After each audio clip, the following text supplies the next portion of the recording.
ஓம் சாந்தி. 6/8/2024 காலை முரளி பாப்தாதா மதுபன். சாராம்சம்: இனிய குழந்தைகளே, இப்பொழுது பாவ செயல்கள் செய்யாத சகாப்தத்தை நீங்கள் ஆரம்பிக்க வேண்டும் என்பதால் பாவ செயல்கள் செய்வதை நிறுத்துங்கள். கேள்வி: எந்த ஒரு விடயத்தில் பிராமண குழந்தைகள் ஒவ்வொருவரும் நிச்சயமாக தந்தையை பின்பற்ற வேண்டும்? பதில்: தந்தையே ஆசிரியராகி உங்களுக்கு கற்பிப்பதைப் போன்று நீங்கள் ஒவ்வொருவரும் தந்தையைப் போன்று ஆசிரியர் ஆக வேண்டும். நீங்கள் கற்பதை மற்றவர்களுக்கும் கற்பிக்க வேண்டும். நீங்கள் ஆசிரியரின் சிவபாபா குழந்தைகளாகிய ஆசிரியர்களும் சத்குருவின் குழந்தைகளாகிய சத்குருமாரும் ஆவீர்கள். நீங்கள் சத்திய பூமியை ஸ்தாபிக்க வேண்டும். நீங்கள் சத்திய படகில் அமர்ந்திருக்கிறீர்கள். உங்கள் படகு ஆட்டம் காணலாம், ஆனால் மூழ்க முடியாது. ஓம் சாந்தி. ஆன்மீக தந்தை இங்கு அமர்ந்திருந்து குழந்தைகளாகிய உங்களுடன் இதயபூர்வமாக உரையாடுகிறார். அவர் ஆன்மாக்களாகிய உங்களுடன் பேசுகிறார். ஏனெனில் இது புதிய ஞானமாகும். இது புதிய ஞானம், அதாவது மனிதர்களில் இருந்து தேவர்கள் ஆகுவதற்குரிய ஒரு கல்வியாகும். இதை உங்களுக்கு கற்பிப்பவர் யார்? ஆன்மீக தந்தையே பிரம்மாவின் மூலம் உங்களுக்கு கற்பிக்கிறார் என்பது குழந்தைகளாகிய உங்களுக்கு தெரியும். இதை நீங்கள் மறந்துவிடக் கூடாது. அவர் தந்தையாவார். அவர் உங்களுக்கு கற்பிக்கின்றார் என்பதால் அவரே ஆசிரியரும் ஆவார். நீங்கள் புதிய உலகிற்காக கற்கின்றீர்கள் என்பது உங்களுக்கும் தெரியும். ஒவ்வொரு விடயத்திலும் உங்களுக்கு நம்பிக்கை இருக்க வேண்டும். புதிய உலகிற்காக உங்களுக்கு கற்பிப்பவர் தந்தை ஒருவரே ஆவார். தந்தையே பிரதான விடயமாகும். தந்தை பிரம்மாவினூடாக இந்த கற்பித்தல்களை கொடுக்கின்றார். அவர் இவற்றை எவராது ஒருவரினூடாகவே கொடுக்க வேண்டும். பிரம்மாவினூடாக கடவுள் ராஜயோகம் கற்பித்தார் என்றும் நினைவு கூறப்பட்டுள்ளது. பிரம்மா மூலம் அவர் ஆதி சனாதன தேவி தேவதா தர்மத்தை ஸ்தாபிக்கின்றார். இப்பொழுது அந்த தேவ தர்மம் இல்லை. இப்பொழுது இது கலியுகமாகும். எனவே ஸ்வர்க்கம் ஸ்தாபிக்கப்படுகின்றது என்பதற்கு இதுவே அத்தாட்சியாகும்.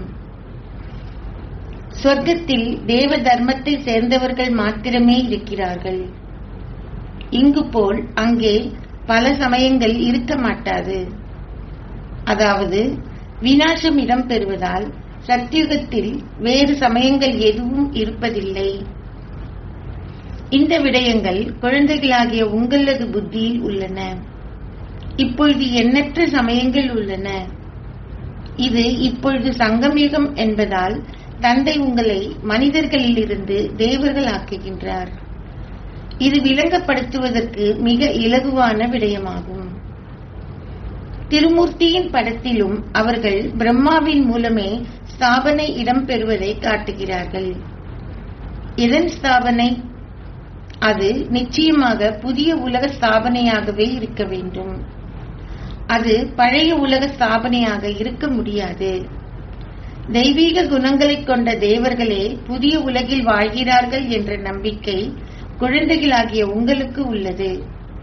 நாங்கள் வீட்டில் எங்கள் குடும்பத்துடன் வாழும்போது தெய்வீக குணங்களை கிரகித்துக் கொள்ள வேண்டும். அனைத்திற்கும் முதலில் நாங்கள் காமத்தை வென்று விகாரமற்றவர்களாக ஆக வேண்டும். நேற்று நாங்கள் தேவ தேவியரின் விக்கிரகங்களுக்கு முன்னால் சென்று, நீங்கள் முற்றிலும் விகாரமற்றவர்கள், நாங்களோ விகாரமானவர்கள் என்று கூறினோம். நாங்கள் விகாரத்தில் ஈடுபட்டுக் கொண்டிருந்ததால் எங்களை விகாரம் நிறைந்தவர்களாக நாங்கள் உணர்ந்தோம். இப்போது தந்தை கூறுகிறார், அவர்களைப் போன்று நீங்கள் விகாரமற்றவர்களாக ஆக வேண்டும். நீங்கள் தெய்வீக குணங்களையும் கிரகிக்க வேண்டும். உங்களுக்கு காமம், கோபம் போன்ற விகாரங்கள் இருந்தால் உங்களிடம் தெய்வீக குணங்கள் இருக்கின்றன என்று கூற முடியாது. விகாரத்தில் ஈடுபடுவதும் கோபப்படுவதும் அசுரத்தனமான சுபாவங்களாகும். தேவர்களுக்கு பேராசை இருக்குமா? 5 விகாரங்களும் அங்கே இருப்பதில்லை. இது ராவணனின் உலகமாகும். திரேதா தோபரிக யுகங்களின் சங்கமத்தில் ராவணன் பிறப்பெடுக்கின்றான். பழைய உலகினதும் புதிய உலகினதும் சங்கமம் இருப்பதைப் போலவே இரு யுகங்களின் சங்கமமும் இருக்கிறது. இப்பொழுது ராவண ராஜ்யத்தில் பெருமளவு துன்பமும் பலவிதமான நோய்களுமே இருக்கின்றன. இது ராவண ராஜ்யம் என்று அழைக்கப்படுகிறது.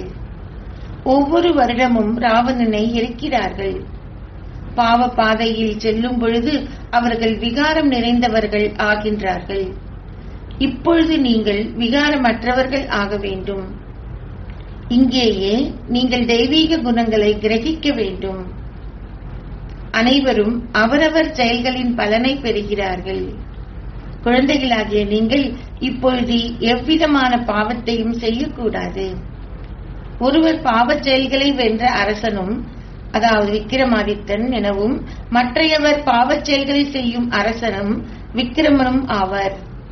இது பாவச் செயல்களுக்கான சகாப்தமாகும்.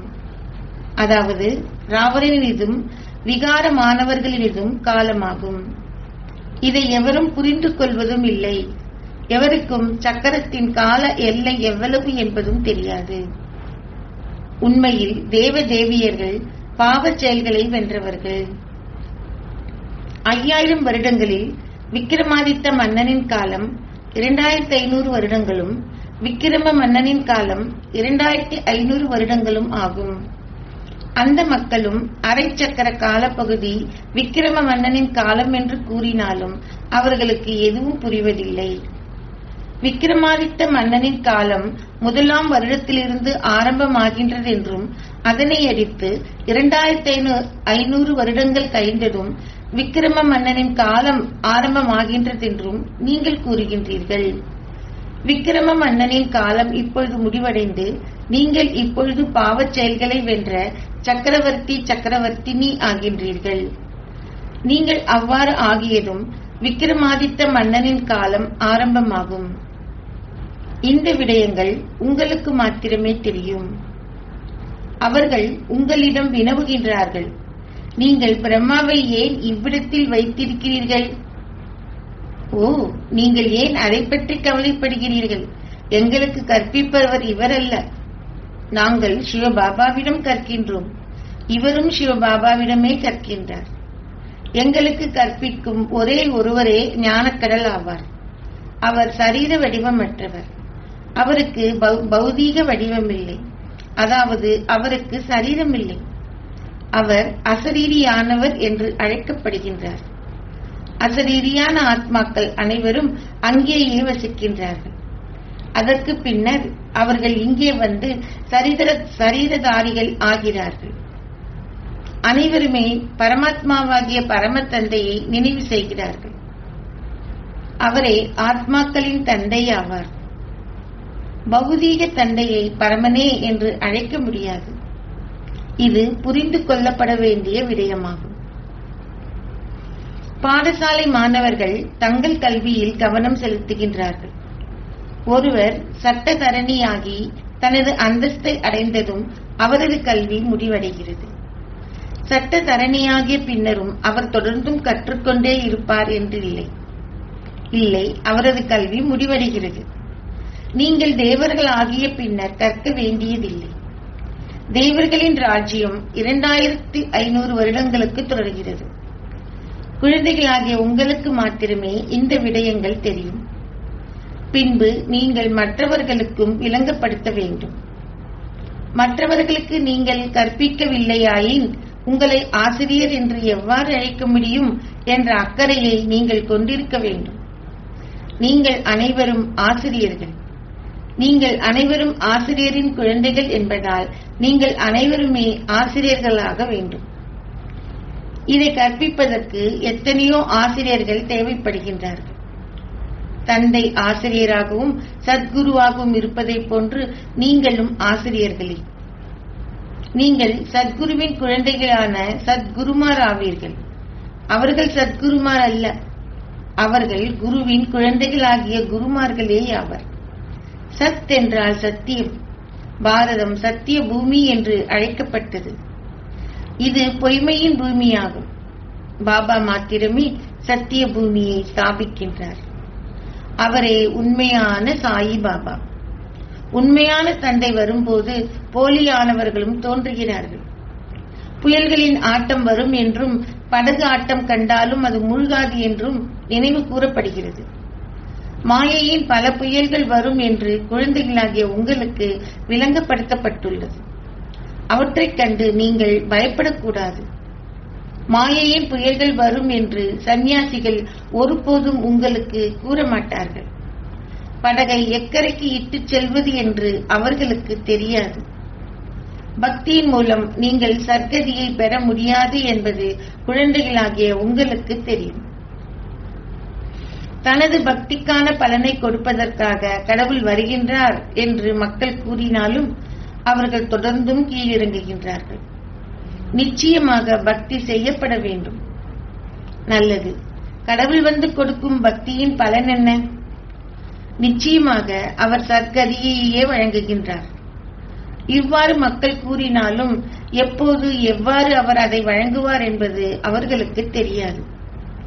எவரிடமும் நீங்கள் வினவினால் இவை அனாதியாக தொடர்கின்றன, அதாவது தொன்று கொட்ட காலத்திலிருந்தே தொடர்கின்றன என்று அவர்கள் கூறுகின்றார்கள். ராவணனின் கொடும்பாவியை எப்போதிருந்து அவர்கள் எரிக்கின்றார்கள்? தொன்று தொட்ட காலத்திலிருந்து என்று அவர்கள் கூறுவார்கள். அவர்களுக்கு நீங்கள் விளங்கப்படுத்தினால் உங்கள் ஞானம் புதியது என்று அவர்கள் கூறுகிறார்கள். முன்னைய கல்பத்தில் இதை புரிந்து கொண்டவர்கள் விரைவாக இதை புரிந்து கொள்வார்கள். பிரம்மாவை விடுங்கள். சிவனுடைய பிறப்பு இடம்பெறுவதையே அவர்கள் சிவராத்திரி என குறிப்பிடுகிறார்கள். தந்தை விளங்கப்படுத்துகிறார், எனது பிறப்பு தெய்வீகமானதும் தனித்துவமானதும் ஆகும். நான் சாதாரண மனிதர்களைப் போன்று பிறப்பெடுப்பதில்லை. ஏனெனில் அவர்கள் அனைவரும் கருப்பையினூடாக பிறந்து சரீரதாரி ஆகின்றார்கள். நான் கருப்பையில் பிரவேசிப்பதில்லை. ஞான கடலாகிய பரமாத்மாவாகிய பரம தந்தையை தவிர வேறு எவராலும் இந்த ஞானத்தை கொடுக்க முடியாது. மனிதர்கள் எவரையுமே ஞானக்கடல் என்று அழைக்க முடியாது.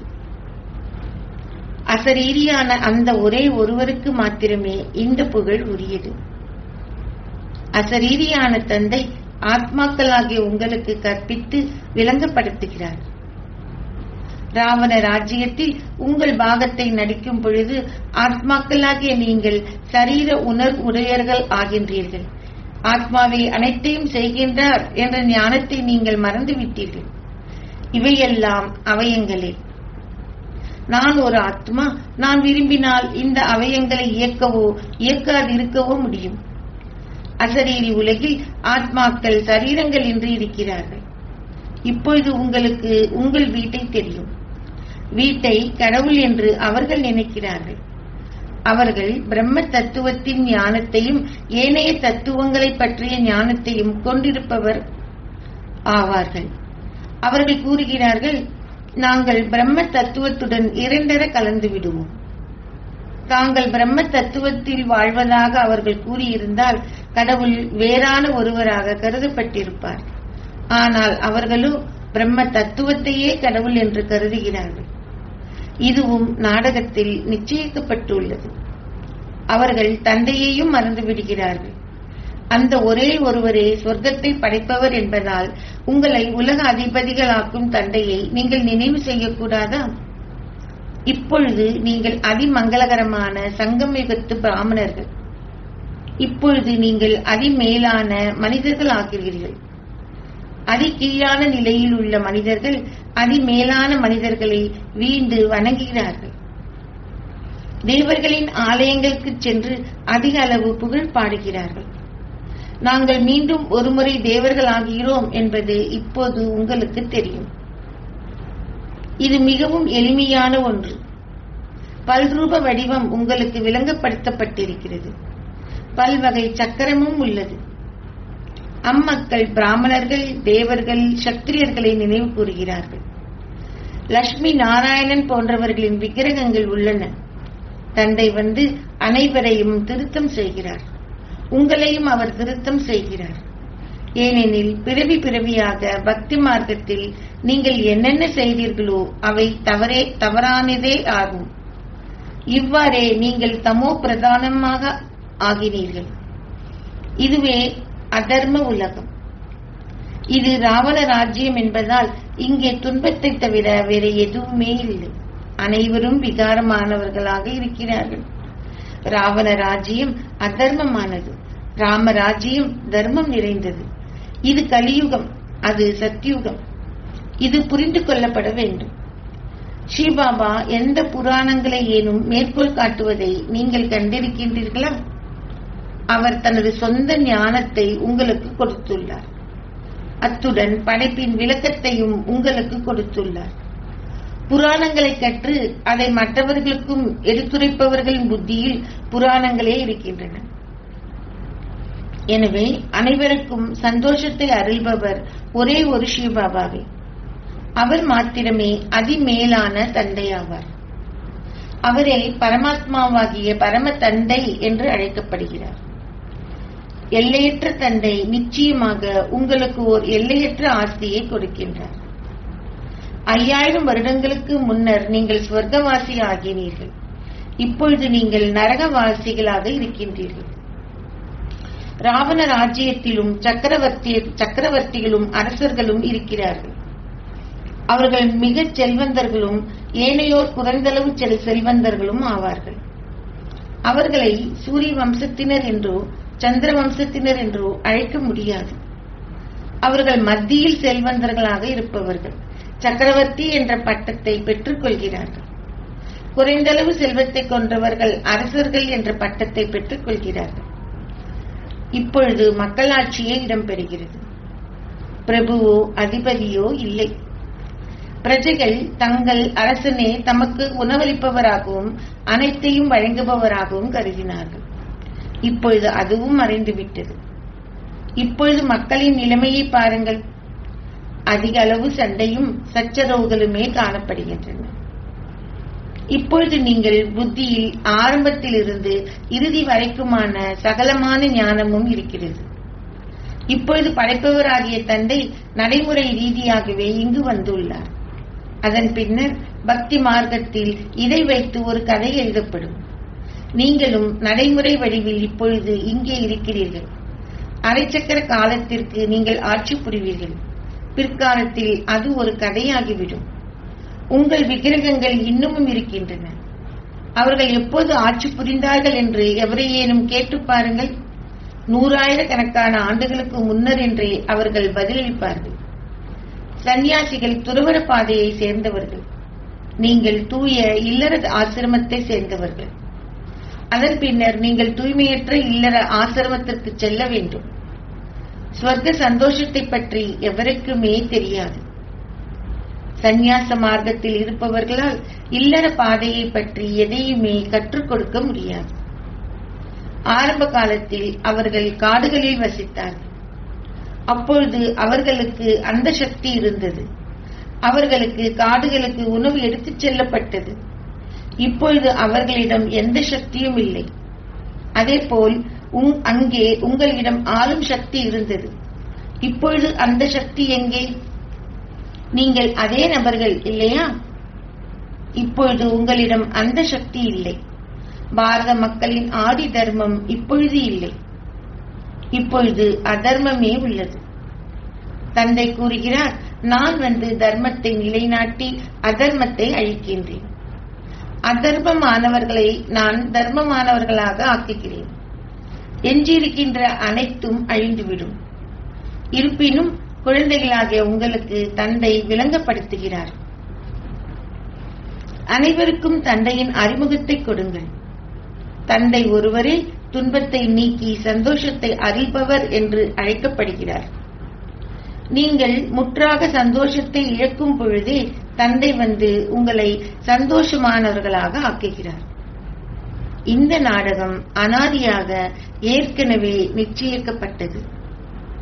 அச்சா, இனிமையிலும் இனிமையான அன்புக்குரிய, எப்போதோ தொலைந்து இப்போது கண்டெடுக்கப்பட்டிருக்கும் குழந்தைகளுக்கு உங்கள் தாய் தந்தையாக இருக்கும் பாப்தாதாவின் அன்பும் நினைவுகளும் காலை வந்தனங்களும். ஆன்மீக தந்தை ஆன்மீக குழந்தைகளுக்கு நமஸ்தே சொல்கிறார். ஆன்மீக குழந்தைகள் ஆன்மீக தந்தைக்கு நமஸ்தே சொல்கின்றனர். தாரணைக்கான சாராம்சம் 1. இந்த அதிமங்களகரமான சங்கமயுகத்தில் அதிமேலானவர்கள் ஆகுவதற்கு, ஆத்ம உணர்வுடையவர் ஆகுவதற்கு முயற்சி செய்யுங்கள். உண்மையான தந்தையை கண்டு கொண்டீர்கள். எனவே உண்மையற்ற அல்லது அதர்மமான செயல்கள் எதையுமே செய்யாதீர்கள். 2. மாயையின் பிள்ளைகளைக் கண்டு பயப்படாதீர்கள். சத்திய படகு ஆடினாலும் அது ஒருபோதும் மூழ்காது என்பதை எப்போதும் நினைவில் வைத்திருங்கள். சத்குருவின் குழந்தைகளான சத்குருமார்கள் ஆகுங்கள். அனைவருடைய படகையும் அக்கறைக்கு இட்டுச் செல்லுங்கள். ஆசீர்வாதம்.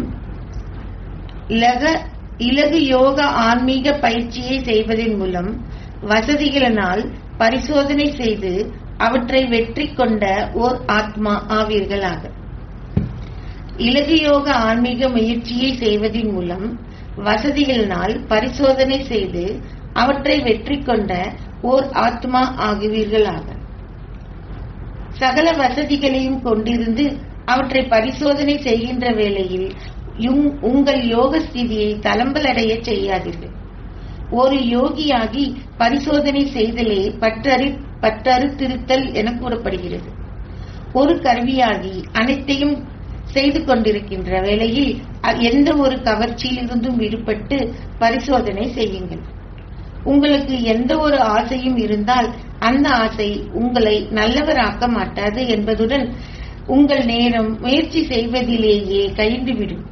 அந்த நேரத்தில் நீங்கள் ஆன்மீக முயற்சியை பேண முயற்சித்தாலும் வசதிகள் உங்களை கவர்ந்து இழுக்கும். ஆகையால் பரிசோதனை செய்கின்ற ஒரு ஆத்மாவாகி இலகு யோகம் செய்வதன் மூலம் வசதிகளை, அதாவது ஜடப்பொருளை வென்றவர் ஆகுங்கள். ஸ்லோகம். திருப்தியாக இருந்து அனைவரையும் திருப்தியானவர் ஆக்குவதே திருப்தி ரத்தினமான ஒருவராக இருப்பதாகும். திருப்தியாக இருந்து அனைவரையும் திருப்தியானவர் ஆக்குவதே திருப்தி ரத்தினமான ஒருவராக இருப்பதாகும். ஓம் சாந்தி.